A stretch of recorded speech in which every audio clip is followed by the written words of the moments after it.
I listened to a podcast by Michael Perry. Yeah. Have you heard of him? Yeah. And I find his podcast funny, and every so often he mentions Carr Valley. Good. That's a good thing. He likes your fresh cheese curds. Okay, Sid, we're going in. Karina's going to count us down. Tell us.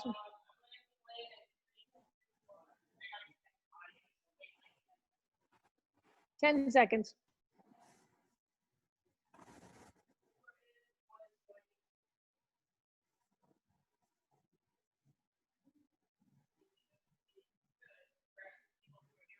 Great. Okay. So 3, 2, 1. Hi, I'm Sheana Davis, the Epicurean Connection. Welcome to the Cheese Chat. We have a fantastic guest, Sid Cook of Carr Valley Cheese in Wisconsin, joining us today. Welcome, Sid. Well, thank you for inviting me. Absolutely. It's a pleasure to get caught up with you and be able to talk to you somewhat in person. It's been a long time, Sheana. Too long. So Sid makes some wonderful cheeses. And Sid, I hope that you'll share information about the different cheeses that you produce and your new butter line. Today I have your aged Gouda and your sheep milk Baba Blue in front of us here. And I thought it would be nice to share all the cheeses that you've produced over the years, including your mixed milk cheeses that I just love. And so Sid, share some Carr Valley with us, please. Sure. Well, we manufacture in 4 different dairy plants, and then additionally we have distribution and aging in another facility, and cut and wrap. But in our cheese plants, our cheese plant in Mauston, we produce all pre-pressed cheeses, Fontina, Gouda, Baby Swiss, cheeses like that would be pre-pressed. And as well, Nice. in that we do quite a few mixed milk cheeses and goat milk and sheep milk as well as the cow milk. And at our plant in Laval, we do all VAT salted cheeses, cheddar, Colby, Monterey, that type of cheese.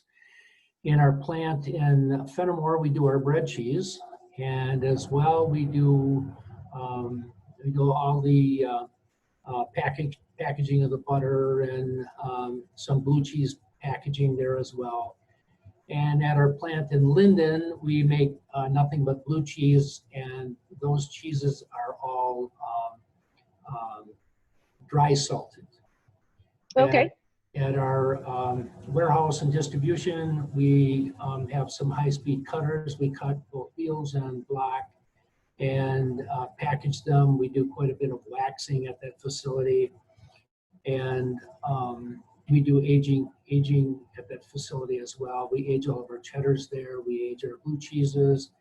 We age our sheep milk cheeses and goat milk cheeses there as well. Very nice. We have about 60,000 square feet of cold storage space, so we have plenty of room for aging and rooms of different temperatures, because the blue cheeses we want to age at a much higher temperature than our other products. And then of course there are the dairy farms that we have out there. We have about 20 cow farms that we pick up direct ship. Then we have 3 sheep milk farms that we pick up, and then we have goat milk farms as well that we pick up milk from directly. That's great. You're a great economic livelihood for your state of Wisconsin with all of that going on. Well, our plants are small, and our cheesemakers and people that work for us live in the communities where these facilities are. And so I'm really the one that is traveling and moving around and going from plant to plant. So each of the plants kind of has its own culture and community of people that work there. Many of them just live very close, Right. 2 blocks or a few miles. And so it's really sort of a community-driven business. As well, we have 8 cheese stores that we cut, wrap, package for, and distribute to. And these stores are in communities in south central Wisconsin. Middleton, we have a store there. We have a store in Laval at the plant. We have a store in Fenimore, Sauk City, Mazamani. We have 2 stores in Boston, and then we have a store in Wisconsin Dells that is more of a tourist destination. We're making about 100, more than 100 different dairy products, cheeses, dairy products, as well as. That's an amazing amount. We're churning our own cream. We have a sheep milk butter, a goat milk butter. We have a mixed milk butter and a cow cream butter as well. And these are all creams that we're separating from the cheese making process and making into butter. We do a 4-ounce print in a foil that's it's a perfect square. And then we do a half-pound cup as well. And then of course, nice. For chefs, we're doing a 20-pound, about a 20-pound wholesale case for chefs that want butter. So a lot of them are making sauces with sheep and goat butters and mixed cream butters. Oh, very nice. And I think, as far as I know, you're the only mixed milk butter in the country, as far as I can tell. Well, I think we're the only sheep milk butter too. We generally sell out. If people want it, they have to speak up because it goes fast. And our sheep milk is seasonal. We're making those cheeses January through September, and then we let the ewes take off in October, November, December, and have a little time off they can spend. A winter vacation in Wisconsin. The winter vacation in Wisconsin, you just can't beat it. You know, if we could just teach them to ski, you know, snowmobile. Then that would be. I want to see pictures when you get them trained well. Well, yeah, maybe tobogganing. That might be easier. So. There we go. So Yeah. Sid, I wanted to ask you a few questions about your cheeses. How long, what's the variation of ages in your blue cheeses? You said you're aging your blues. Well, we do a number of different blue cheeses. So we're doing, of course, the Bava Blue, which you have there today, and that's a sheep milk blue. We're doing a goat milk blue. We call that Billy Blue.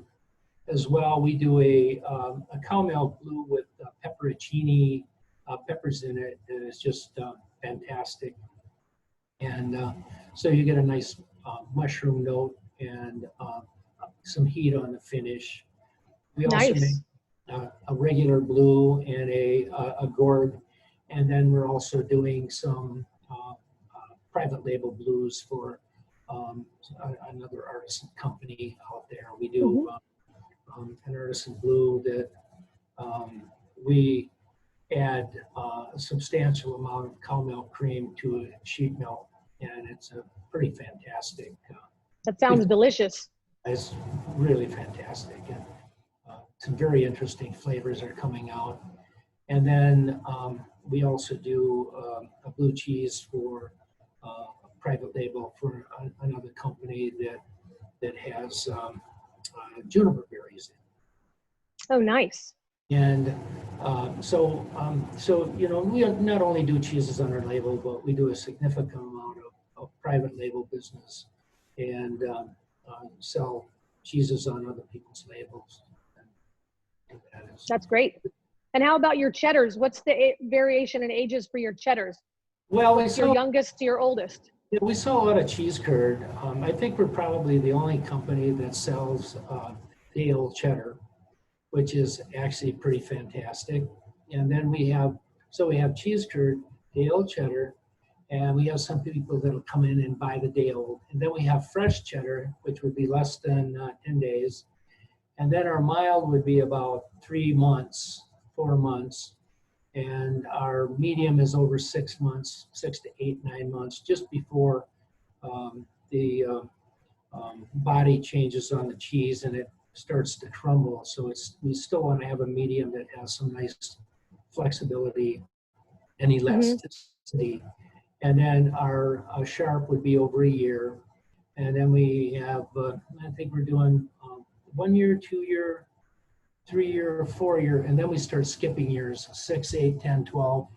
And we have some, it should be coming up on 21, 22 years old now, but we're going to hang on to that for a while and see what we can do with it.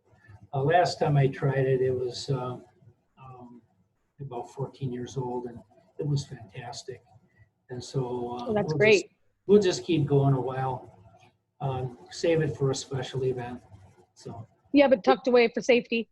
yeah, we don't have a lot of it. I think we maybe have 300 pounds. Okay. Well, that's exciting. Now, 21-year-old continuing to age. Yeah. So we'll just run with that. And then with our mixed milk cheeses, we have some out there that are 2 or 3 years old. We have some sheep milk cheeses in the older range too. But Oh, that's great. and then we're doing a Master's Reserve cheddar and a Master's Reserve Gouda, and both of those are pretty fantastic, and they're coming up over a year. And then of course we're doing the aged Gouda that you have today too. And of course we age our Goudas different than the Europeans do. You know, I've always felt that the reason that we left Europe and left other places in the world and came to America was to start something new, and so it's in a way it's an American original, and we kind of came here to get the hell away from all those people over there, you know. And so when we age it, it has more moisture, and it isn't so crumbly, and it isn't the same dry texture that a European or a Dutch Gouda would have. And so by aging it different, we end up with a different flavor profile, and we also end up with a much different texture and much different texture and mouthfeel. Nice. That's a great variety of cheeses that you have on hand there. You know, Sid, when I came out to see you a few times ago, you introduced me to the pretzel rolls and the brats. Yes. And with your fontina, I still make that dish because I can finally get pretzel rolls in California. Really? Oh yeah. Finally. Pretzel rolls are just fantastic. And That was like a life-changing sandwich for me. yeah, they're really good. Really good. So. Well, it did help being able to make them with you because we tried everything from bread cheese to fontina to Gruyere. We just went and I was like a kid in the candy store because to have that many sausages and that many cheeses with the one roll made the sandwich. Yeah. Well, so you mentioned bread cheese, and I really should.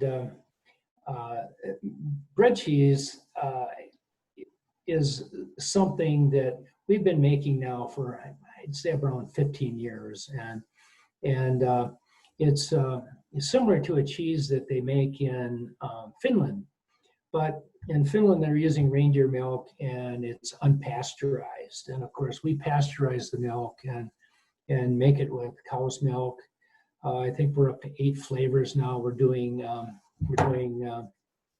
plain, we're doing garlic, we're doing chipotle, we're doing jalapeno, we're doing pizza, and we're doing bacon. And then I think we've got another one that we're thinking about doing, but I won't talk about that yet. Secret. And then keep the secrets. Yeah, and then we're doing a goat bread cheese as well. Oh, nice. And those are meant to be served hot. So what's so fantastic about those is you can grill them, cut them into squares, grill it. You can deep fry it, which actually kind of makes its own batter. It's like a bread-like batter, but actually it's the cheese that is toasting on the outside. The outside of the cheese is toasting up. And that sounds delicious. As well, microwave it. And we're also doing that in a snack pack. It's a 1.2 ounce stick that you can microwave for 8 seconds and eat as a snack. And those have been That's very, great. along with our other snack cheeses that we're doing. We're doing a smoked cheddar snack stick that has smoke all the way around the stick. We're doing a native sheep stick. We're doing a goat cheddar stick, and we're doing a chipotle cranberry stick and a fontina stick. And those are all 1 ounce and vacuum packed, and they're really, really nice for a snack. That's great. Those must be popular in the convenience stores then, the grab and goes. Well, it is. And what's nice about it is you're just opening 1 ounce. So not only Right. convenience stores, but we're selling them to wineries. I see that. I would believe that. Yeah. So we're selling them to wineries because, especially the sheep and the smoked cheddar. The smoked cheddar is fantastic with like a Chardonnay, and the sheep milk is great with a Pinot or a Cab, or and the fontina is like a Pinot Grigio or something like that. So it's kind of interesting. We're selling into wineries because when people drink, it's a good idea to have something to eat, and it's a really good add-on for somebody that's that's sampling wine and selling wine. So Also sounds like a good snack for kids in their lunches. yes, that works pretty good because there's a lot of kids that a lot of moms that the kids might be allergic to cow, and so there's an alternative of both sheep and goat for those people, and so that they can get their daily dose of calcium. That's great. May we open the doors to questions from the listeners, Sid? Sure. Does anybody have any questions, Karina? Okay, we'll make sure if they have any questions, we'll bring them to you, Sid. So okay, do that. And, I'm gonna have to order some of those bread cheeses. We don't find them out here very often. Yeah. Well, they're just great. They're just fantastic, and they're very, very delicious. So. Oh, here comes one question for you, Sid. Sure. Yeah, this question is, what's the longest you've aged a cheese? Probably around 21 years. Yeah, about 21 years. That would be the longest, and those blocks are from early '99. Yeah, early '99. So we're coming up on. Yeah, I guess it would be 21 years. Yeah. The second question we had is a bread cheese soft? It's soft after it's microwaved or sautéed, but it has a firmness. And if you taste the cheese and eat the cheese when it's cold, it's going to be kind of squeaky and grainy because the pH is high on it. And so you really want to microwave it, saute it, or deep fry it, heat it up in some way, and then it's going to be soft and milky and just wonderfully delicious. And it can pair very nicely with honey, maple syrup, fruit like strawberries, raspberries, blackberry jam. Traditionally, they would cut it into sticks and stir their coffee with it in the morning to heat it up. And, so. I would do that. I would try that. Oh yeah, it's fantastic. Yeah, fantastic. And there's two more questions for you. Sure. Well, Rainbow Grocery carries Carr Valley bread cheese. Not sure if anyone else carries in the Bay Area. And how is the pandemic affecting your operations? Well, our factories our workers, are pretty small groups, and so we have plenty of space. They can stay apart. They take their temperature before they come in to work. We take their temperature when they get to work. We take their temperature after, and they're wearing face masks and staying apart. Working in the cheese plant, you're washing your hands all the time anyway, and sanitizing and using gloves and changing gloves. And so, the conditions they're working in are extremely clean, and things are washed down every night and sanitized, and we're testing surfaces, and so we're doing everything we possibly can already to prevent any infection or outbreak. And so we really haven't had any issues so far. In our stores, that was a little different. We closed those down for 10 weeks for the safety of our employees and for the safety of customers. And then one store remained open curbside. And then when we opened all the stores up again, we did curbside for 2 weeks for all of the stores. And then we set up a sanitizing station, and we require a face mask to enter. And so when a customer comes in, they have to sanitize at the sanitizing station, because we don't want them to come in and touch things unless their hands are sanitized. And we want a face mask. We don't take their temperature. We discussed that, but felt that might be a little intrusive. Some stores are taking temperatures, but we felt that if we did our employees, we were doing our due diligence. And so, businesses come back significantly. We also offered, we do quite a mail order business, and so people can place an order online, and we've had tremendous growth in that over the past 3 or 4 months. And so we do that out of our Portage facility, out of the warehouse facility. And then we've done some specials, like we'll add a 12-ounce bag of cheese curd or something, or order over $50. So we ran some really nice specials, and people took advantage of it. And so that's really what we've done with our operations. We're just trying to be super careful. That's great. Thank you for being a leader in that and keeping your employees safe. That's really important during these times. Yes. And Rainbow Grocery, thank you, whoever asked that question, because Rainbow Grocery has been a longtime supporter to Carr Valley in San Francisco. Oh, yes. Yeah, Rainbow has done a fantastic job for us over the years selling our products, and we really appreciate that. Without our customers, we wouldn't have a business. Isn't that true? Make all this cheese, and we just can't eat it all. We have to kind of sell it and pass it around and distribute it all over the country. Well, thank you for sharing your wealth of knowledge. Is there any more questions, Karina? Yes, Sandra wants to know, are any of the Carr Valley cheeses available in the North Bay? In the North Bay? In the North Bay. I've actually seen them at the grocery outlets having your cheese right now. Yeah, grocery outlet had 4 of our cheeses but they may have sold through those. But she could ask grocery outlet when they're going to get them back in again, because we would love to sell them again, but that's really up to their buyer, not us.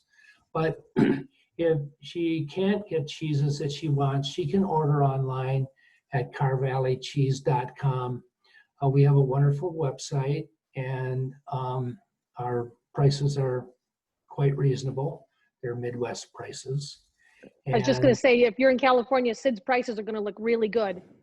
Yes, and they're Midwest prices, and we have 3 different sized insulated boxes, because we as well ship out wheels to chefs all over the country. And so now we have a bigger box that we can fit 4 or 5 or 6 10-pound wheels in.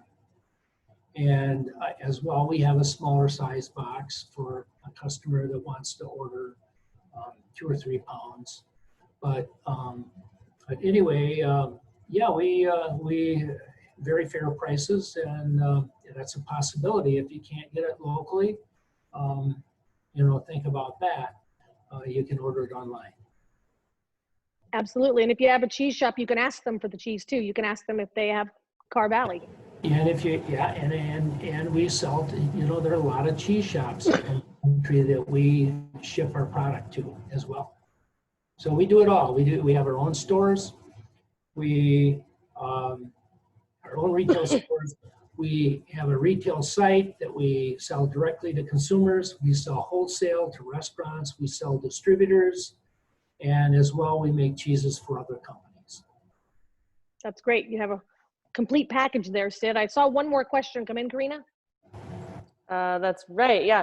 It's great to be using the online resources, like pointing out that a lot of independent retailers are shipping direct now or looking to expand their shipping options as just a way to push the cheese out, because all of it's, like you said, being produced, and then you don't want it to just sit there. So definitely worth asking your cheese counters if they have something, or then going to the website and ordering direct. Amy is asking, I love Glacier Point Blue. What blue should I try next? You should try the Pentacream. The Pentacream is fantastic. We add 5 cans of cream to every vat, and they're milk cans, big cans of cream. That's fantastic.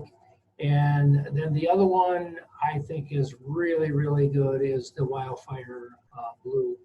And that one is the Glacier Blue.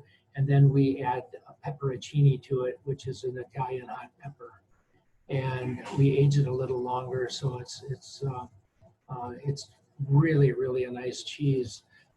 Whenever we've sampled or demo it, people will say, I don't like blue cheese and I don't like cheeses that are hot, but this is really good. It has a really nice mushroom note, and then with the heat, it gets hot, it gives you a little buzz, and it dissipates. It's not offensive, it's delicious. It sounds delicious. What I love about you and your Wisconsin cheesemakers is you're not afraid to put flavors in your cheese. Well, we aren't afraid to do that at all, but it's still all about the cheese. We don't want to have it so hot you can't taste the cheese. We want it to be a melody where you taste all of these flavors, mushroom, pecan, and then you get a little heat, and then you have a beautiful finish. The mushroom will come back on the finish. And so many of our cheeses are like that, like our Chipotle cranberry cheddar. You get a cheesy taste, then you get sweetness from the cranberry. You get a little smokiness, and then just when you think it's not going to get hot, it does. And so, we really try to,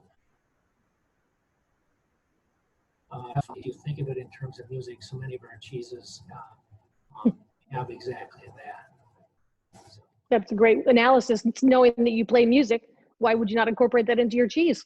Oh yeah, oh yeah. That's great. Was there any more questions, Karina? I don't see any other questions on here. Okay. Well, Sid, it's been a pleasure to catch up with you today, and thank you for sharing time out of your busy day, and thank you for keeping your cheese plants open in the communities around Wisconsin. I know they're part of each of those communities.